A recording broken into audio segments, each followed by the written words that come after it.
Menstrual disorders यानी कि आपकी पीरियड्स में प्रॉब्लम। जो नॉर्मल मेंस्ट्रुएशन है उसकी लेंथ क्या होती है, आपको पीरियड्स कितने दिन आना चाहिए और कितने कितने टाइम इंटरवल के बाद आना चाहिए। नॉर्मली जो मेंस्ट्रुएशन का जो नॉर्मल लेंथ है वो 28 डेज का होता है, जिसमें कुछ लोगों को 5-6 दिन ज़्यादा या 5-6 दिन कम भी हो सकते हैं। और जो फ्लो है, जो साइकिल का जो फ्लो है मोस्टली 4 to 5 डेज का होता है, जिसमें अगर आपको 4 to 5 डेज में फ्लो इस तरीके से है कि फर्स्ट 2-3 डेज आपको हैवी फ्लो है, फिर उसके बाद लास्ट के 2-3 डेज आपको नॉर्मल फ्लो रहते हुए विद स्पॉटिंग आपका पीरियड्स खत्म हो जाता है। तो ये normal pattern of menstrual cycle है।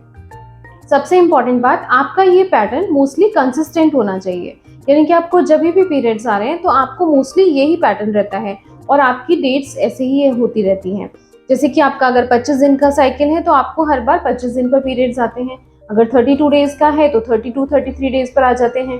28 डेज का है तो मोस्टली 28 to 30 डेज पर आ जाते हैं। तो ये normal pattern of menstrual cycle है।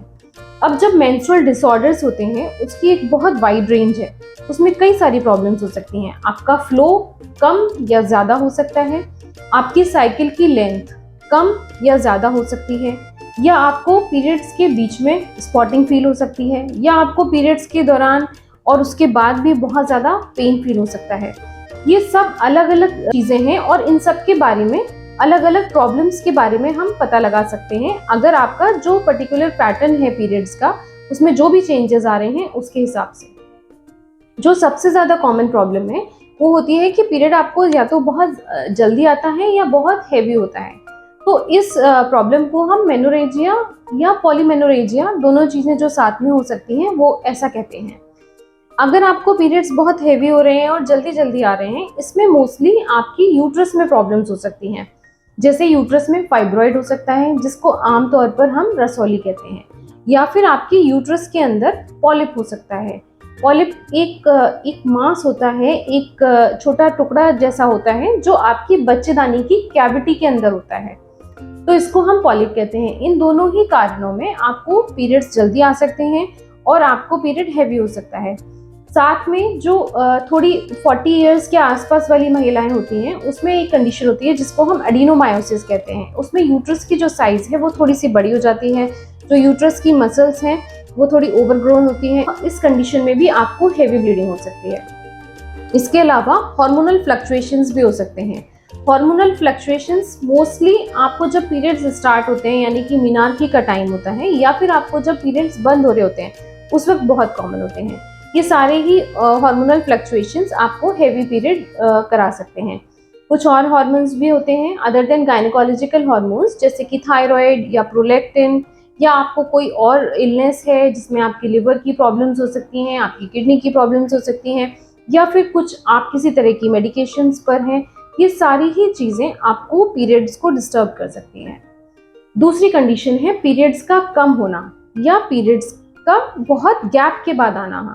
ये दोनों कंडीशन, जिसमें पीरियड्स बहुत गैप के बाद आते हैं जिसको हम ओलिगोमेनोरिया कहते हैं, या जिसमें पीरियड्स बहुत कम दिनों के लिए होते हैं, कई बार लोगों को सिर्फ स्पॉटिंग जैसी होती है, जिसको हम हाइपोमेनोरिया कहते हैं।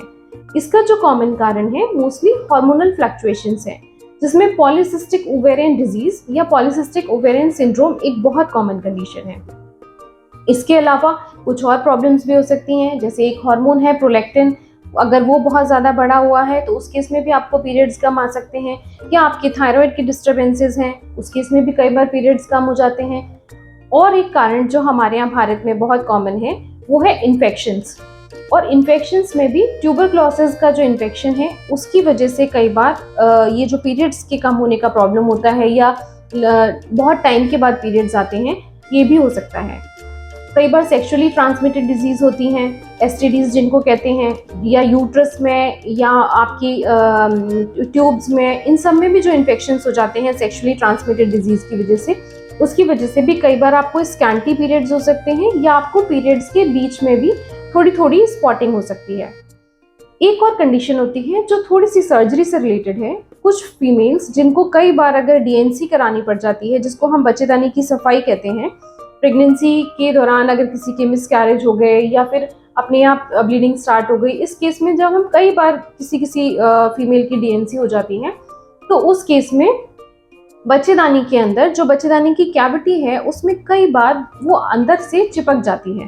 तो ऐसी कंडीशन में भी आपको स्कैंटी पीरियड्स यानी कि कम पीरियड्स हो सकते हैं। तो जब भी आपको बहुत हैवी पीरियड्स हो रहे हैं या बहुत जल्दी जल्दी पीरियड्स आ रहे हैं, आपको जो नॉर्मल रेगुलर लेंथ है उससे बहुत जल्दी पीरियड आ रहे हैं, या आपको स्कैंटी पीरियड्स हैं, या बहुत टाइम के बाद पीरियड्स आ रहे हैं, या आपको पीरियड्स के बीच में भी स्पॉटिंग बनी रहती है, ये सारी ही कंडीशन में आप तुरंत अपने डॉक्टर से मिलें, अपना अल्ट्रासाउंड कराएं, जो आपको ब्लड टेस्ट रेकमेंड किए जा गए हैं वो ब्लड टेस्ट कराएं और तुरंत अपना टाइम से ट्रीटमेंट स्टार्ट करें।